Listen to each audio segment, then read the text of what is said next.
Hello friends, welcome back to Essays and Stories channel. Today I am discussing with you the important literary theories in English. If you are watching this video for the first time, please subscribe the channel and comment your views. Let's get started.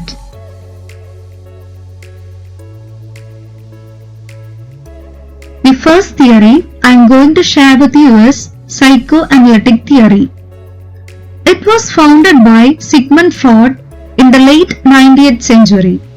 He believed that people could be cured by making conscious their unconscious thoughts and motivations, thus gaining insight. The aim of psychoanalysis therapy is to release repressed emotions and experiences, make the unconscious conscious. It is commonly used to treat depression and anxiety disorders. In psychoanalytic theory, techniques of psychoanalysis is used to interpret literature. The books related to psychoanalysis associated with Freudian ideas are Freud by Jonathan Lear, Hamlet by William Shakespeare, The Sound and the Fury by William Faulkner, The History of Sexuality Part 1 by Michael Foucault, Between Seduction and Inspiration, Man by Jean Laplanche, Freud, Biologist of the Mind by Frank J. Solovay, Portnoy's Complaint by Philip Roth, The Emergence of Sexuality by Arnold Davidson, The Niche Web by Irving B. Yalom, Eros and Civilization by Herbert Marcuse. The second theory is motivation theory. Freudian motivation theory posits that unconscious psychological forces such as hidden desires and motives shape an individual's behavior, like their purchasing patterns. This theory is frequently applied to a number of disciplines, including sales and marketing, to help to understand the consumer's motivations when it comes to making a purchasing decision. It explains the sales process in terms of a consumer fulfilling conscious, functional needs as well as unconscious needs. Motivation theory is the study of understanding what drives a person to work towards a goal. This theory is applied in the field of business and management. That's because a motivated employee is more productive and a more productive employee is more profitable. The next theory is Freudian theory of personality.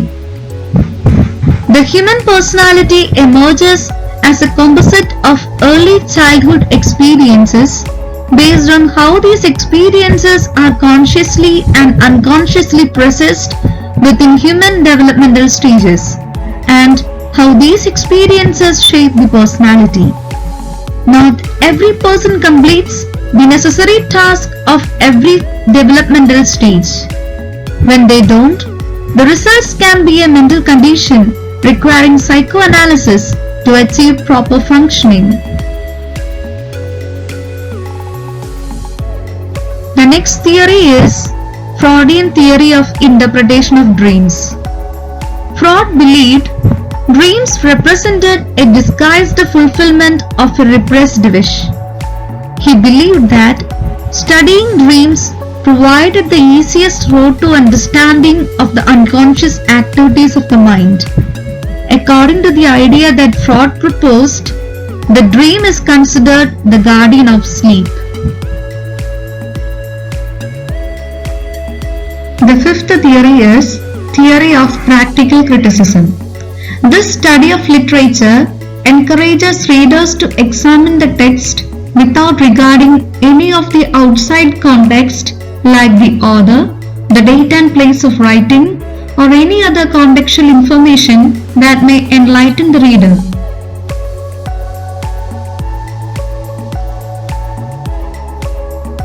The sixth theory is theory of cultural studies. In direct opposition to practical criticism, cultural theory examines a text within the context of its socio-cultural environment.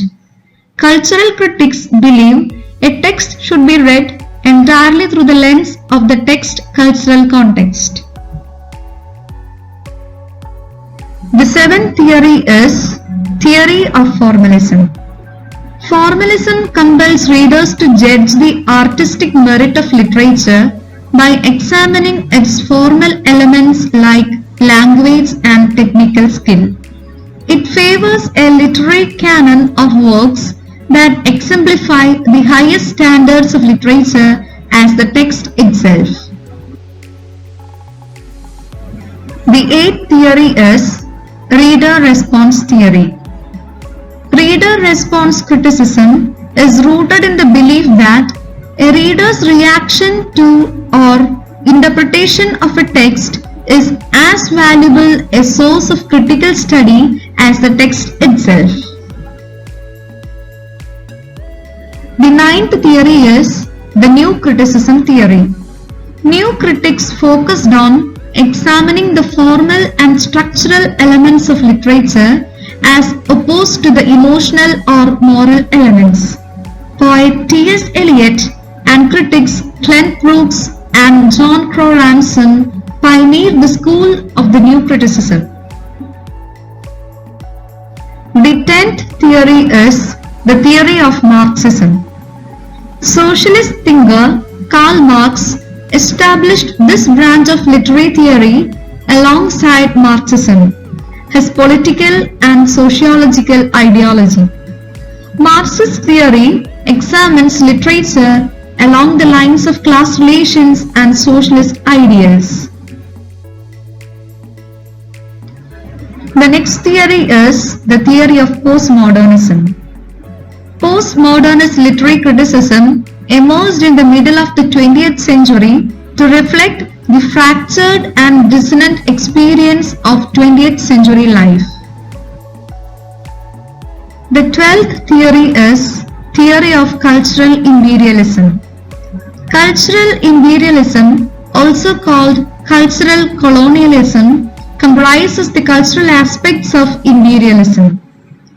Imperialism here refers to the creation and maintenance of unequal relationships between civilizations favoring a more powerful civilization.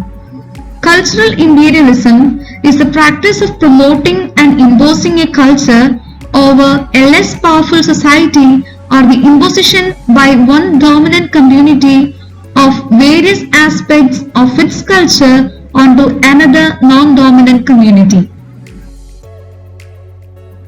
This may take the form of cultural hegemony of industrialized or politically and economically influential countries influencing general cultural values and globalizing civilizations everywhere.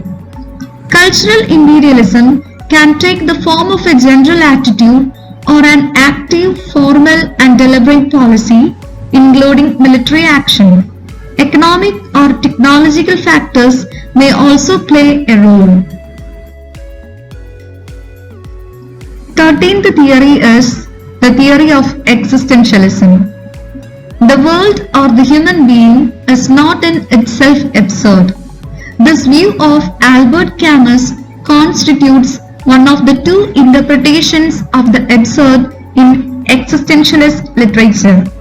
It holds that absurdity is limited to actions and choices of human beings. Existentialism holds that a further set of categories governed by the norm of authenticity is necessary to grasp human existence. According to existentialism, existence is always particular and individual. Existence is primarily the problem of existence, so it is the investigation of the meaning of being. 14th theory is theory of surrealism. Surrealism in literature can be defined as an artistic attempt to bridge together reality and the imagination. Surrealists seek to overcome the contradictions of the conscious and unconscious minds by creating unreal stories. It was founded by André Breton. Surrealism began as an artistic movement in Paris in the 1920s and lasted until the 1940s. Surrealism sought to free people spiritually and psychologically. This technique is used to help readers make new connections and expand the reader's reality, or rather the reader's idea of what reality is. Surrealism will use images and metaphors to compel the reader to think deeper and reveal subconscious meaning. The 15th theory is theory of romanticism. The term romanticism does not stem directly from the concept of love, but rather from the French word romance, a romantic story told in verse. It was a literary movement that began in the late 18th century, ending around the middle of the 19th century. It can be seen as a reaction to the huge changes in society that occurred during this period. This movement was categorized by celebration of nature and the common man, a focus on individual experience, and idealization of women, and an embrace of isolation and melancholy. The prominent romantic writers include John Keats, William Wordsworth, Percy Bysshe Shelley, and Mary Shelley. 16th theory is theory of symbolism. Symbolism was introduced by Verlaine's friend Arthur Symons. He argues that symbolism is the essence of language and literature. Symbols both reveal and conceal. They blend the visible and the invisible, the particular and universal, the finite and infinite. Symbols communicate indirectly. Symbolism, an aesthetic movement devoted primarily to discovering the true nature of poetry, originated in France in the later half of the 19th century. The 17th theory is social identity theory. Social psychologist Henry Tajfel and John Turner in the 1970s and 1980s introduced this concept of a social identity to explain intergroup behavior. Social identity theory is described as a theory that predicts certain intergroup behaviors on the basis of perceived group status differences, the perceived legitimacy and stability of those status differences, and the perceived ability to move from one group to another. Social identity theory is used to refer to general theorizing about human social selves. 18th theory is trauma theory. Trauma theory emerged in the 1990s when a group of critics began to study the cultural effects of trauma. The concept of trauma, itself a source of critique, is generally understood as a severely disruptive experience that profoundly impacts the self's emotional organization and perception of the external world. Trauma studies explores the impact of trauma in literature and society by analyzing its psychological, rhetorical, and cultural significance. The idea that a traumatic experience challenges the limits of language, fragments the psyche, and even ruptures meaning altogether.